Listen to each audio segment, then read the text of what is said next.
又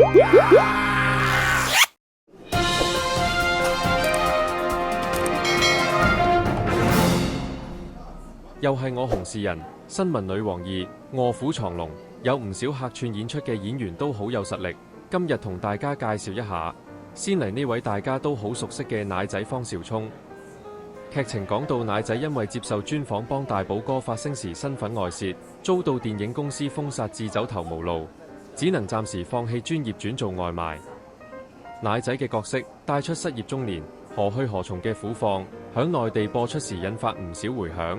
同時亦衍生咗人工智能嘅出現，導致大批職場人士要面對失業問題等社會問題，獲內地觀眾大讚夠寫實夠共情，每一集都可能揾到自己嘅縮影。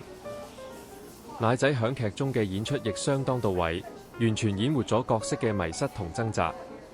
劇中嘅奶仔不知何去何從，但現實中嘅奶仔就目標明確。由於深知藝人唔係穩定職業，所以奶仔早已考獲多樣技能及專業資格。根據資料，佢個人至少持有10款車牌，同時亦擁有2級船牌、潛水教練牌及滑雪教練牌等。早前又轉型做推拿師，堪稱周身刀、張利。另早於半年前，奶仔又為自己訂立咗健身目標，結果真係由83公斤減至66公斤，學習能力、行動力、意志力及毅力均相當驚人。我係娛樂滿天飛嘅紅事人，下集同大家內介紹新聞女王2，另一位實力派客串演員。下集見，拜拜。